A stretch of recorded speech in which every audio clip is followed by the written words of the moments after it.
Aujourd'hui, dans le segment Nos vétérans et l'histoire, je reçois M. Aimé Jean, vétéran de la guerre de Corée. Monsieur Jean, c'est Chuck Forbes, ça? Oui. C'est le seul homme, quand que je le rencontrais, qui donnait la main, je venais à larmes aux yeux. Pourquoi?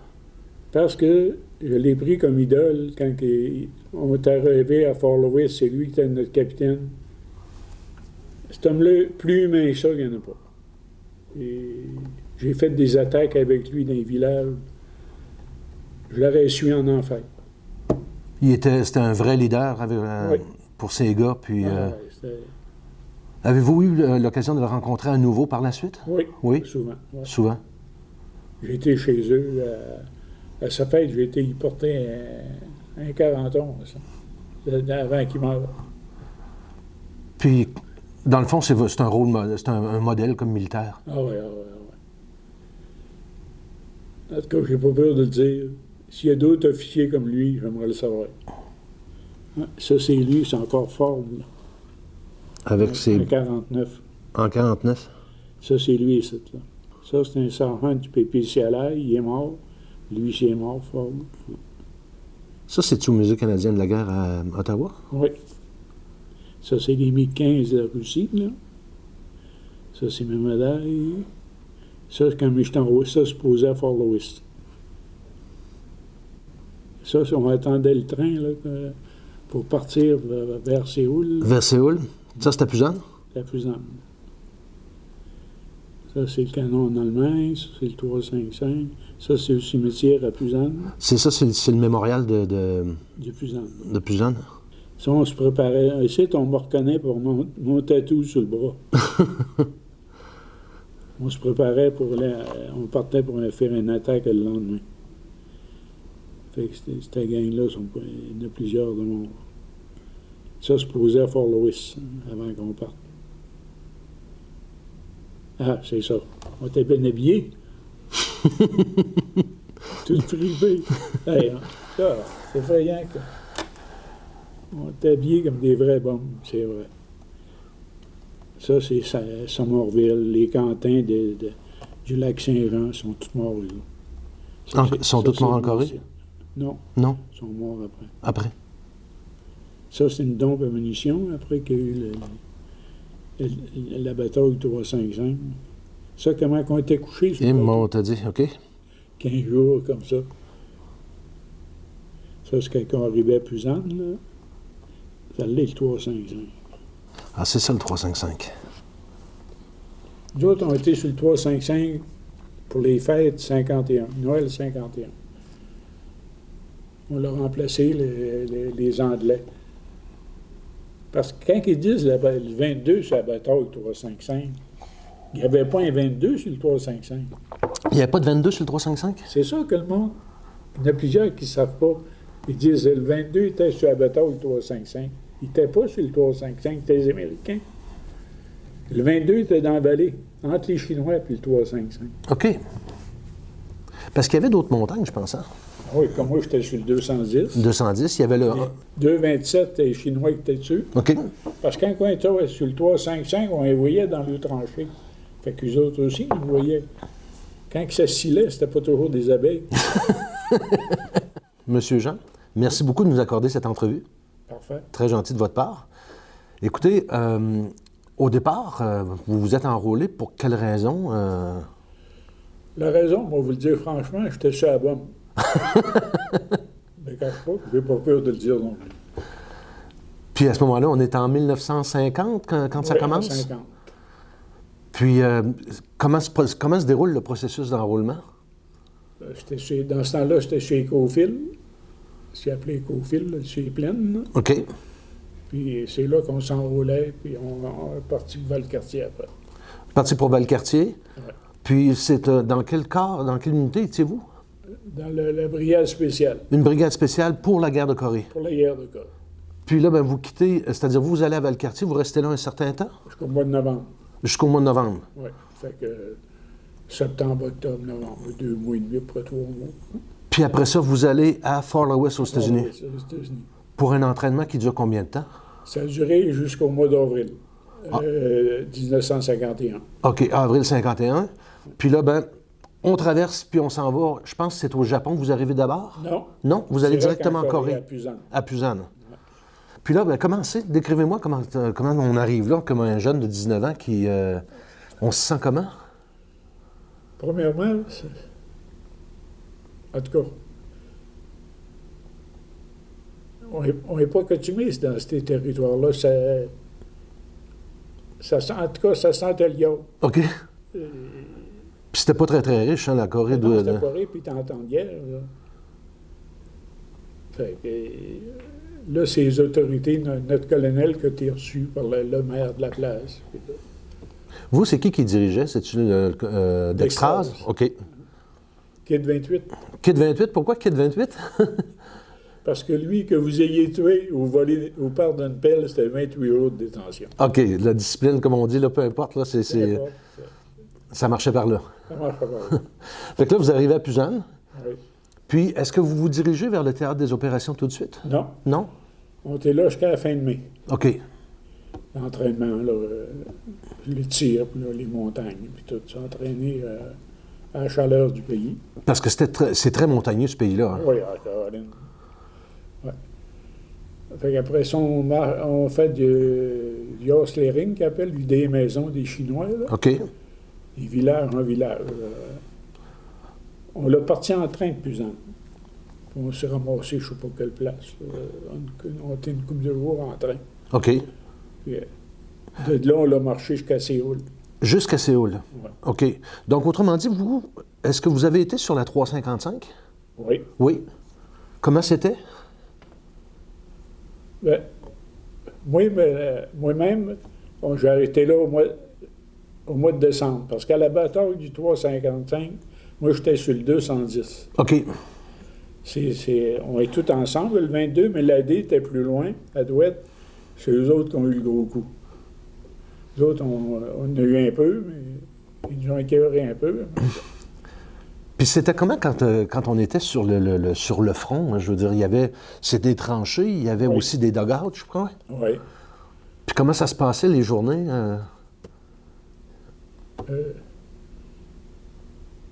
C'est là que j'ai appris à jouer à Dame de pique. OK. Parce que dans le fond, vous aviez un genre On faisait des tours de garde. des tours de garde. C'était plutôt la nuit, les patrouilles. OK. Parce que le jour, on ne faisait pas de patrouille. C'était plutôt la nuit. Fait que... Puis c'était des conditions qui étaient pas faciles, j'imagine, d'un tranché? Non. Je reviens au 210, qu'on parlait de la neige tantôt. Oui, c'est ça. L'attaque du 355, d'autres, on l'est arrivé là dans la nuit, sur le 210. Fait que, manque de connaissances, les couvertes étaient mouillées, puis tout, on a juste une couverte par homme, puis un pancho. On n'a pas d'autre chose pour couper. Ça fait que, vu que c'était trempé par la neige, tout ça, la pluie, on a étendu ça dans les arbres. Les autres, le matin, quand ils ont vu ça, là, les Chinois, qu'est-ce qu'il y a en dessous de ça? Voilà. Tout de suite, ils ont ouvert l'artillerie, puis tout. Hey, là, on a goûté. Là, les couvertes, on les ouvre. Mais quand même, est-ce que... Les chums qui sont fait tuer. Puis, Ah oui? c'est la seule place qui a eu vraiment peur. Parce que j'ai fait mon aide de contrition sur le 210. Vous pensiez que vous alliez rester là? C'est parce qu'il y a un genre de char d'assaut, pas de tourelle, là. On dirait qu'il tirait vers moi, le maudit. Ça arrivait à moi, là, pas loin, là. On dirait que le tranché se refermait. C'est effrayant. Puis ça, puis comment vous étiez à ce moment-là? C'était la compagnie qui... une partie de la compagnie? C, peloton Okay. 7. C'est le peloton 7 qui était là. OK. Fait que, Puis ça a duré longtemps? ça a duré une couple de jours. Ça. Une couple de jours? Après ça, quand ça a été fini, vers la fin de novembre, ça a été fini pas mal. Ça a été plus tranquille. Est-ce que vous avez été, à ce moment-là, muté à une autre montagne? Non, moi, j'ai pas été muté, mais j'ai des chums qui étaient avec moi, mes Godreau ou Boudreau, un gars de la Gaspésie. Ils étaient avec moi, ils ont venu, ils ont dit ça nous prend des volontaires. C'est la première fois que l'armée, je pense, disait pas toi et toi. D'habitude, un volontaire, il dit. Fait, lui, il était pour volontaire, il s'est fait tuer là, en arrivant sur le 355. Puis le matin du 210, je reviens au 210, là, J'ai perdu Dallaire, j'ai perdu une coupe. Dallaire, je me souviens encore comment il était habillé et comment il était. Quand on voit ça, on se demande un peu qu'est-ce qu'on fait là. Oui. On s'ennuie de notre main. J'imagine. Puis pendant tout ce temps-là, je veux dire, vous avez continué à, comme on dit, à vous tenir debout puis à faire votre devoir puis vos opérations. Ouais. Est-ce qu'il y a un moment où vous avez pensé peut-être de dire je vais demander à revenir au Canada ou vous avez continué comme... Non, on l'a continué. Moi, j'ai continué. J'ai de mes chums qui n'ont pas continué. Parce qu'un matin, c'est des rations qu'on a, on était après déjeuner. Puis mon chum, il dit, je me tire. Il dit, si tu te tires, je ne reste pas avec toi dans le tranché. Aujourd'hui, je ne ferai pas pareil, j'essaierai de l'arrêter. J'ai sorti, puis il s'est tiré. Il s'est tiré? Oui. Lui, il n'en pouvait plus. C'est pas rien que l'effet de l'ennemi qu'on vient écœurer. C'est les marches qu'on faisait au soleil, puis on était chargé. Comme moi, j'étais sur la mitrailleuse, elle pesait 23, 25 livres. Quand il fait chaud, les marches, on vient épuiser. Vous êtes resté en Corée pendant combien de temps? 12 mois. 12 mois. Qu'est-ce que vous gardez comme impression, comme souvenir? Y a-t-il un fait marquant en particulier qui résume un petit peu votre passage en Corée? Bien, il y a des faits marquants, surtout. Moi, qui c'est qui me pognait, qui c'est qui me faisait mal au cœur, c'était les civils. L'armée, son tir, on se fait tirer. Entre armées, c'est moins grave. Mais j'ai vu des civils se faire descendre pour Orléans. Par des Nord-Coréens, par des Chinois? Non, par des nôtres. Ah, par des nôtres? Il y a une petite fille, elle m'a marqué. Elle avait peut-être 7-8 ans. Puis, quand on arrivait, ils ne nous connaissaient pas, ils ne savaient pas comment est-ce qu'on était. Fait qu'ils se cachaient dans des trous, ils se cachaient. Fait qu'ils ont demandé de sortir, mais je suppose qu'eux autres, ils ne parlent pas français ou anglais. Fait qu'un de nous autres, il a tiré une grenade. Elle a sorti avec le bout de jambe dans sa main. Ça, toute ma vie, je m'en souviens. Ça, c'est... J'imagine, parce que dans le fond, c'est un peu les à côté de la guerre qui sont moins drôles un peu. Hein? Ouais. Je veux dire, on est moi, obligé j'ai dit que les civils, c'est eux autres qui payent pour. Puis Dieu sait qu'en Corée, disons qu'ils ont été bardassés pas mal pendant plusieurs années. Par le Japon, la Chine. Ouais. Puis quand on voit ça, ben on essaie, comme on dit, de passer outre puis de continuer à faire notre travail. Ouais. Avez-vous eu des contacts avec des civils qui vous demandaient des choses ou non. Ben,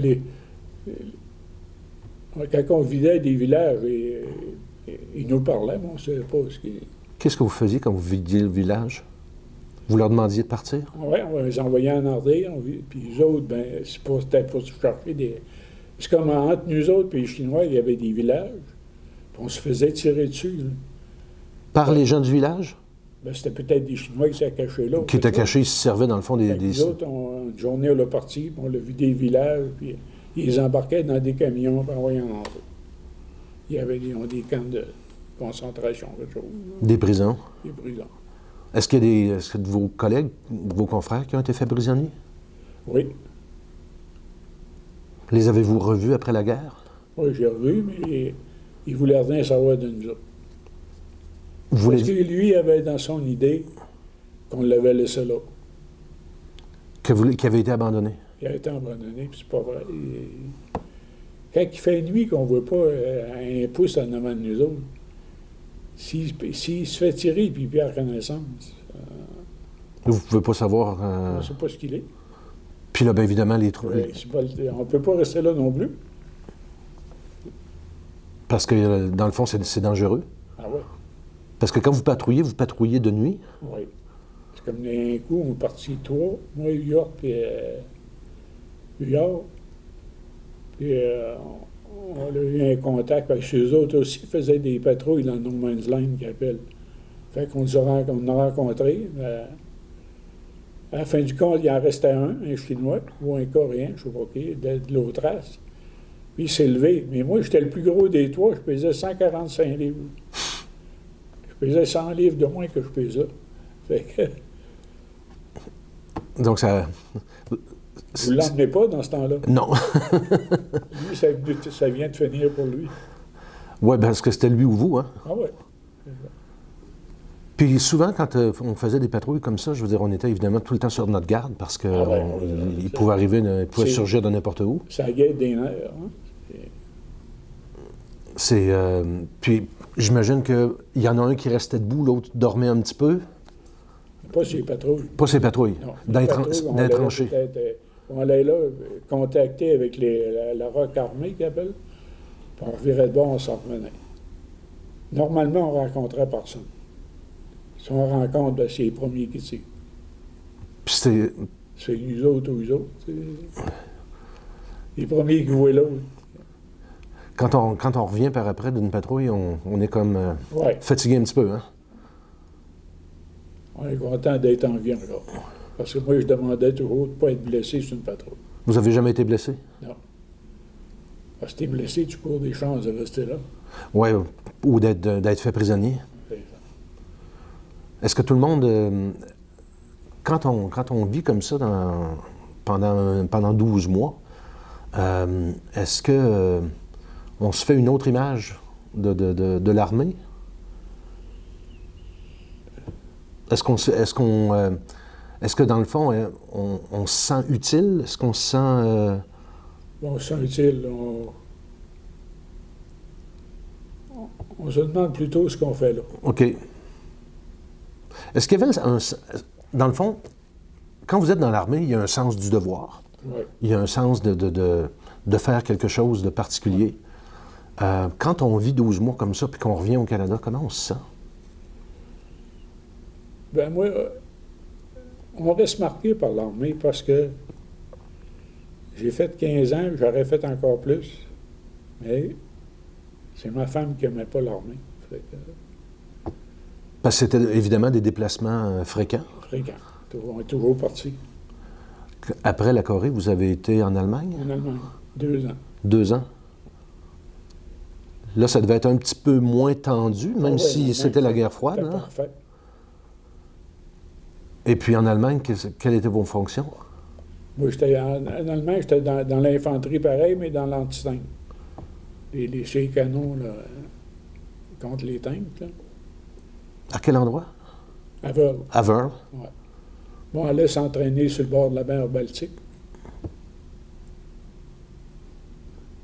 Des anciens camps militaires allemands. Puis pendant ces 2 années-là, vous avez été, c'est-à-dire vous étiez à Wörl, en Europe. Oui, Par la suite, vous êtes revenu au pays. oui. Est-ce que vous avez fait des missions de paix? Non, Non. je pense que ça a commencé plus tard un peu. Ça. Ouais, la première mission, je pense, ça remonte à 1956 à Suez. Moi, j'ai sorti en 55. Vous êtes sorti de l'armée en 55? Non, En 65. À 65. OK.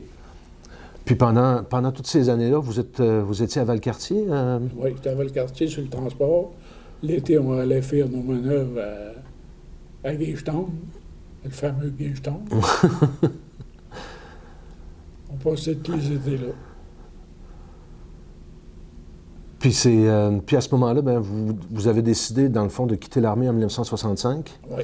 Comment c'était payé un soldat à ce moment-là? T'as-tu Ça devait être autour de 2000 par année, je crois. 2000 par année? Quelque chose comme ça. Puis lorsque vous êtes sorti, évidemment, il y a eu un genre de discharge, là, il y a Oui. un montant qui vous est versé. Puis là, qu'est-ce que vous avez fait par la suite? J'ai fait toutes sortes de petites jobs à une pièce de l'heure. OK. Travailler pour Bouchard, les morts, tout ça, en attendant de rentrer à prison. À la prison d'Orsainville? De Québec? dans ce temps-là, ouais. OK. Puis qui est devenu Orsainville à partir de 1970, je pense? Dans ces années-là. ouais. OK. Fait que comme ça, vous avez vu, vous, les 3 chefs syndicaux Oui. en 1972 arriver? Puis mon meilleur, ça a été Messrine, le français. Vous avez vu Messrine? Oui, j'ai gardé. Vous l'avez gardé. Lui, il était smart. Il parlait, il nous le disait. OK. Si j'ai une chance, tourne-moi pas le dos. À ce point-là. Ah oui, il nous le disait carrément. Parce que dans le fond, la prison, c'était quand même une prison à haute sécurité à l'époque, je pense, avant que Donnacona soit construit. Oui. Puis même à Orsainville, aujourd'hui, il y a un aile qui c'est du fédéral. Puis quand vous avez fait ce travail-là jusqu'à votre retraite? Oui, jusqu'en 93. 93. Qu'est-ce que vous gardez de votre carrière militaire? Est-ce que vous conseilleriez à un jeune aujourd'hui de s'enrôler? Ben oui.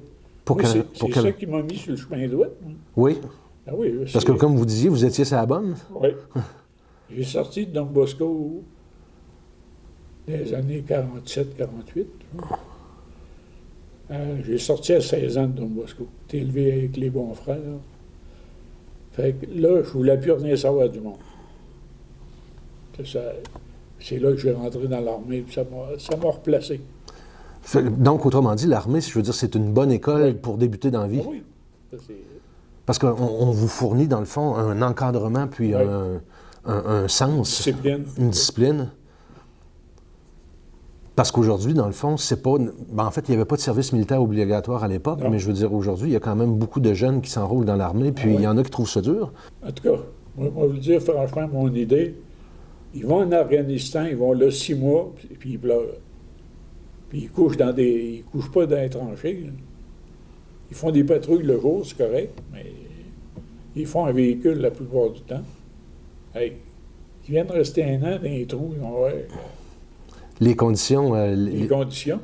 c'est surtout que les équipements étaient probablement moins performants. L'organisation de l'armée... L'armée canadienne, à ce moment-là, c'était un gros zéro, l'équipement. Un gros zéro. Les Chinois étaient mieux chaussés que nous autres. Puis les Américains, eux autres? Les Américains, ben, on avait quasiment toutes les armes. OK. Hey, ils voyaient comment on avait encore le 303, on appelait ça le bâton creux. Hey, Vous, qu'est-ce que vous aviez comme arme? ben moi, c'était chez Abrine. Sur une mitrailleuse? Puis c'était pas le NEC plus ultra, là, c'était pas la haute technologie. Non, non, non, non. Hey, on avait encore la V-Corse. C'était un arme de la guerre 14. Hey, C'est pas très rassurant. non, non. Vous allez voir des photos, comment est-ce qu'on était habillés. L'hiver même? Ah Parce ouais. que dans le fond, vous avez vécu l'hiver coréen, c'est pas... Ouais. c'est Hey, pas... ils nous ont donné ils disaient des bottes de bûcheron, là. Aujourd'hui, on voit ça, il y a un gros feu dedans. Là, il n'y avait pas de feu à rien. Hey, on voulait dans ça comme ça. Puis aujourd'hui, est-ce que vous avez encore des contacts avec vos collègues qui ont fait la guerre de Corée avec vous? Oui. Oui? Ben, pas directement, parce que ceux-là qui étaient avec moi, je les ai jamais revus pour dire. Ben, comme je connais Décoré parce qu'il était en même temps que moi, mais lui, je ne l'ai jamais vu en Corée. Mais lui non plus, moi, on s'y revus après. Mais vous réunissez de temps à autre. Oui, une fois par semaine. Puis qu'est-ce que vous faites quand vous vous réunissez? Bon, on s'agace un l'autre. Est-ce qu'on vous invite des fois pour des conférences ou des... Oui. oui? C'est quoi la question qu'on vous pose le plus souvent comme question? Comment est-ce qu'on trouve ça? Si- Mais quand on fait l'armée, on reste marqué de l'armée. Dans le bon comme dans le mauvais sens? C'est-à-dire qu'on a Ouais. des bons souvenirs, puis on a des des... bons souvenirs et des mauvais souvenirs. Le meilleur souvenir que vous gardez de l'armée, c'est? Meilleur souvenir, c'est le 19 d'avril au matin en 52. Je partais de la ligne de feu pour m'en venir au Canada. Là, à ce moment-là, votre travail était fait. Ouais. Puis vous pouviez dire mission accomplie. Yard était avec moi dans le même trou, puis quand j'ai parti, il avait larmes aux yeux. Parce que, veut pas, vous vivez des 3-4 mois, 1 an avec le même gars. Il y a des attachements, il y a des... Les liens qui se créent. Hein, les misères qu'on passe, puis tout. Puis le huard en question, est-ce que vous Lui, l'avez... parce qu'il avait arrivé après nous autres, il faut qu'il fasse son année. C'est pour ça qu'il restait là.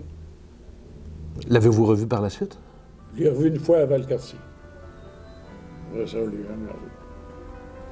Puis quand vous repensez à ces années-là, vous vous dites, dans le fond, il y a des choses que j'ai vécues là que j'aurais jamais vécues ailleurs. Ouais. Ben, Monsieur Jean, ça a été un plaisir de vous recevoir. Merci beaucoup. Merci beaucoup.